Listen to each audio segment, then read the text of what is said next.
Les enfants d'Israël vinrent et demeurèrent en Égypte pendant 400 ans.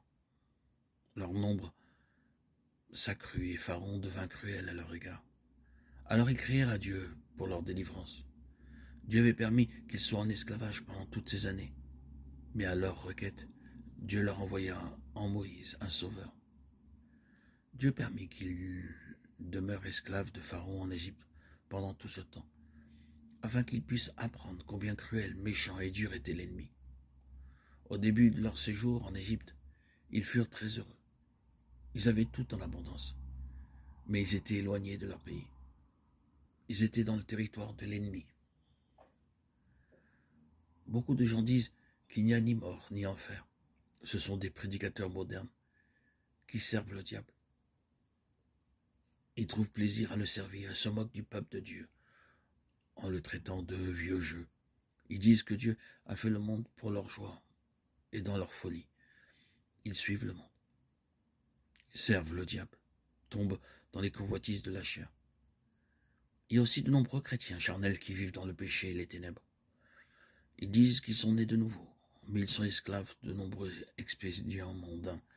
Ils ne savent pas combien ils sont dans les liens du diable. Les enfants d'Israël furent dans les liens pendant 400 ans jusqu'à ce qu'ils découvrent la dureté du cœur de Pharaon. Ils devaient travailler du matin, de bonne heure jusqu'au soir, transportant de lourdes pierres, portant de lourds fardeaux, sans un salaire approprié. Jusqu'à ce qu'à la fin, dans leur misère, ils prièrent « Ô Dieu, délivre-nous, vois notre affliction et nos pleurs. » Et Dieu entendit leurs cris et leur envoya un sauveur.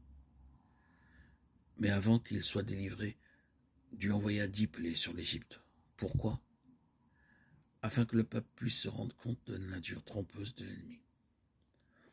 Chaque serviteur de Dieu doit se faire une idée de la ruse et de la méchanceté de l'ennemi, qui essaie d'attirer les enfants de Dieu dans les ténèbres. S'il oublie la puissance et la domination de Satan et des ténèbres, le serviteur de Dieu tombera sûrement dans l'esclavage. Quand les enfants d'Israël vinrent au désert, ils durent y errer pendant 40 ans, ne faire aucun travail, ne pas avoir de champ ni acquérir de maison. Pour la nourriture aussi, le Seigneur dit « Je vous enverrai la manne chaque jour ». Ils avaient une chose à faire cependant, c'était de demeurer là où ils avaient planté leur tente jusqu'à ce que la nuée de Dieu se déplace au-dessus du tabernacle pour avancer. Nombre 9, 18, 22. Quelquefois la nuée demeurait 1 ou 2 semaines, quelquefois plusieurs mois, quelquefois elle se levait le matin, quelquefois pendant le jour, quelquefois à minuit. Dès que la nuée se levait, ils devaient suivre, que ce soit de jour ou de nuit, et quelle que soit la direction qu'elle pouvait prendre. Ils ne pouvaient pas aller comme ils voulaient, et là où ils voulaient lorsqu'ils étaient dans le désert. Ils étaient le peuple de Dieu. Ils devaient être conduits, gouvernés et contrôlés par Dieu pour chaque chose. C'était une leçon simple, mais très difficile à apprendre pour eux. Dieu veut que vous et moi, nous apprenions la même leçon. Apprendre à être conduit par l'Esprit. Romains 8, 14. Le don du Saint-Esprit a été fait au peuple de Dieu. Il est notre sauveur et aussi notre guide. L'enfant de Dieu doit être gouverné et contrôlé par lui seul. Ceci n'est possible que lorsque nous mourrons à notre propre volonté. Et il faut de nombreuses années pour apprendre cette leçon.